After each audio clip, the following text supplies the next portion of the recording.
السلام علیکم رحمۃ اللہ وبرکاتہ۔ کیسے ہو میرے دوستوں؟ مولب نے کہا، وحید الدین ایک عام آدمی نہیں تھا، وہ حکومت کا ایک اہم رکن تھا۔ اگر عدالت میں اس کی سازش ثابت ہو گئی تو عوام ہم سب کو مجرم قرار دے دے گی، اس لیے میں اسے عدالت میں لانا خطرے سے خالی نہیں سمجھتا۔ میں وزیر اعظم کی اس رائے کے حق میں ہوں کہ کسی سخت اقدام سے عوام کو مشتعل کرنا خطرے سے خالی نہیں۔ اگر ہم تدبر سے کام لیں تو یہ تمام مشکلات حل ہو سکتی ہیں۔ حضرت امیر المومنین متجلل اعلیٰ اور قابل احترام وزیر اعظم مجھے اجازت دیں تو میں تخلیہ میں ایک تجویز پیش کروں گا۔ خلیفہ نے عصر کے وقت وزیر اعظم اور مولب کو حاضر ہونے کا حکم دے کر مجلس برخاست کی۔ عصر کے وقت جب وزیر اعظم خلیفہ کے محل کے دروازے پر پہنچے تو شہر کا ناظم اور مولب باہر نکل رہے تھے۔ وزیر اعظم کے استفسار پر مولب نے بتایا کہ مجھے خلیفہ نے وقت سے پہلے ہی بلا لیا تھا اور میں اپنی تجویز پیش کر چکا ہوں۔ خلیفہ میرے ساتھ متفق ہیں اور اب میں آپ کی طرف آ رہا تھا۔ میں نے خلیفہ کو یہ مشورہ دیا ہے کہ طاہر کو قید سے فرار ہونے کا موقع دیا جائے۔ منگولوں کی فوج مرو پر حملہ کر چکی ہے، وہ اور اس کے تمام سرفرے ساتھی موقع ملتے ہی اس طرف بھاگ جائیں گے۔ اس کے بعد لوگ خود بخود ٹھنڈے ہو جائیں گے۔ اس کی گرفتاری کے فوراً بعد سرکاری جاسوسوں نے بتا دیا تھا کہ اگر اسے گرفتار نہ کیا جاتا تو وہ 1 یا 2 دن کے اندر بغداد چھوڑنے والے تھے۔ اب ہم اسے رہائی کا موقع دیتے ہیں۔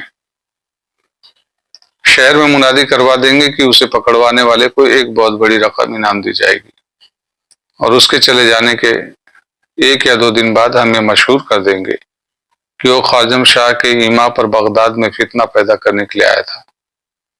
وزیر اعظم نے کہا، آپ نے ہمیں راستہ بتا کر ملک کی بہت بڑی خدمت کی ہے۔ میں بھی داروغہ کو حکم بھیجتا ہوں کہ اسے قید خانے سے بھگا دے۔ مولب نے کہا، یہ کام میرے سپرد کیجیے، میں کل ناظم شہر کے ساتھ خود داروغہ کے پاس جاؤں گا اور اسے سمجھا دوں گا کہ اسے کیا کرنا چاہیے۔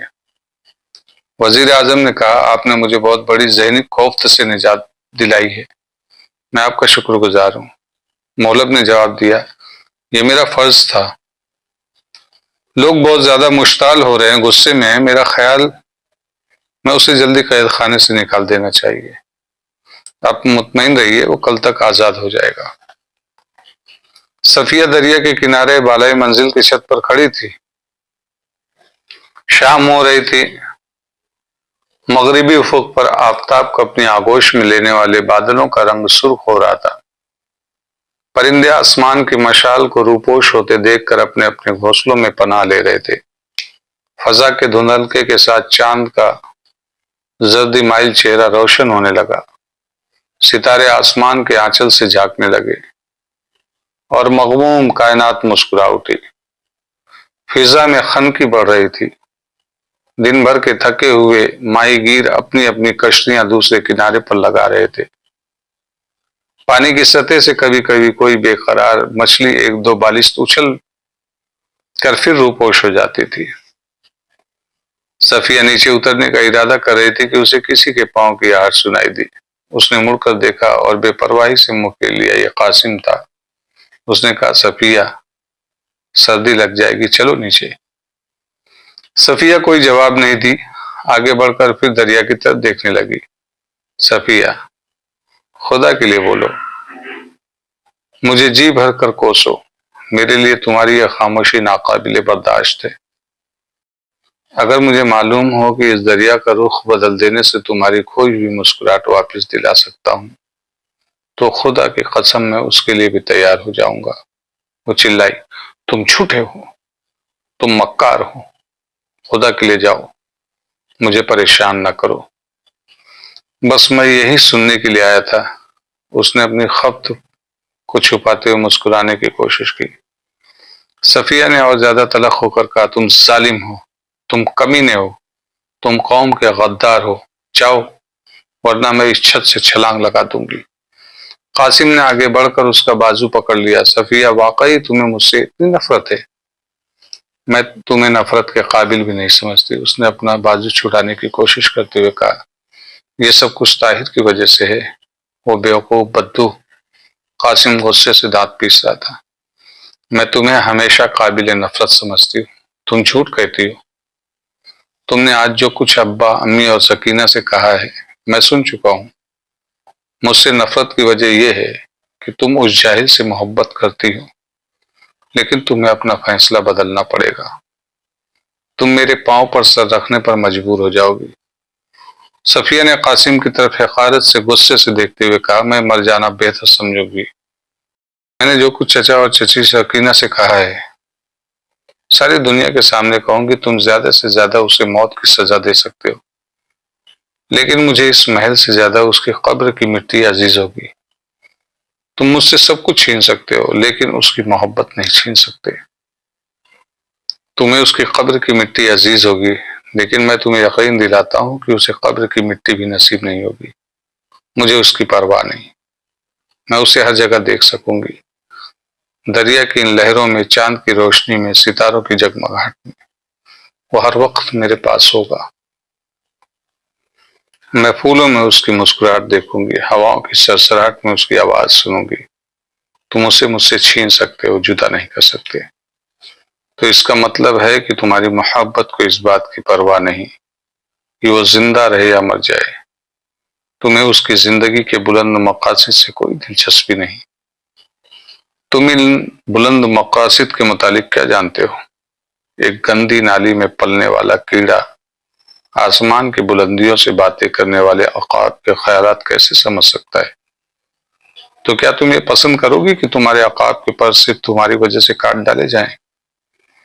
اگر تم یہ چاہتی ہو کہ وہ اپنے مقاصد کے لیے زندہ رہے تو تم اسے موت کے منہ سے بچا سکتی ہو، لیکن تمہیں ایک چھوٹی سی قربانی دینی پڑے گی۔ صفیہ نے کہا، میں اس کے لیے بڑی سے بڑی قربانی دے سکتی ہوں، لیکن یہ اچھی طرح سوچ لو، تمہیں صرف اس کی ذات سے محبت ہے۔ اس کے مقصد کے لیے قربانی دینا تمہارے لیے آسان نہیں ہوگا۔ تمہیں اپنی محبت قربان کرنی پڑے گی۔ بتاؤ، تم اس کے لیے تیار ہو؟ بولو، خاموش کیوں ہوئی؟ میں آج تمہارا امتحان لینے کے لیے آیا ہوں۔ کان کھول کر سنو، اسے قتل کر دینے کا فیصلہ ہو چکا ہے، لیکن تمہارا ایک وعدہ اس کی جان بچا سکتا ہے۔ میں اسے قید خانے سے فرار ہونے کا موقع دے سکتا ہوں۔ وہ ترکستان یا کسی اور ملک میں جا کر اپنے بلند مقصد کے لیے زندہ رہ سکتا ہے۔ صفیہ نے پریشان ہو کر، نرم ہو کر سوال کیا، اور اس کے عوض مجھ سے کیا وعدہ لینا چاہتے ہو؟ یہ کہ تم میرے ساتھ شادی کر لو گے۔ دونوں کچھ دیر ایک دوسرے کو دیکھتے رہے۔ صفیہ کے کانوں میں طاہر کے الفاظ گونج رہے تھے، آپ ایک عالیشان محل میں رہ کر بھی اپنا دم گھٹتا محسوس کرتی ہو، لیکن ترکستان میں آپ کی ہزاروں ایسی بہنیں جنہیں اس آسمان کے نیچے سر چھپانے کی جگہ نہیں ملتی۔ اس وقت میری توجہ کی حقدار وہ ہیں۔ اسلام کی وہ بدنصیب بیٹیاں اپنی عراق، عرب اور مصر کے پرامن شہروں میں رہنے والی بہنوں سے پکار پکار کر یہ کہہ رہی ہے کہ اگر تمہارے بھائی، شوہر اور عزیز ہماری مدد کو پہنچ سکتے تو خدا کے لیے ان کا راستہ نہ روکو۔ دریا میں بہتے ہوئے اس انسان کی طرح جس کے ہاتھ میں کنارے پر اگی ہوئی گھاس کے چند تنکے آ گئے ہوں۔ صفیہ نے ایک گہری سانس لیتے ہوئے کہا، میں وعدہ کرتی ہوں، لیکن مجھے تمہاری باتوں پر یقین نہیں آتا۔ اسے قید سے چھڑانا تمہارے بس میں نہیں۔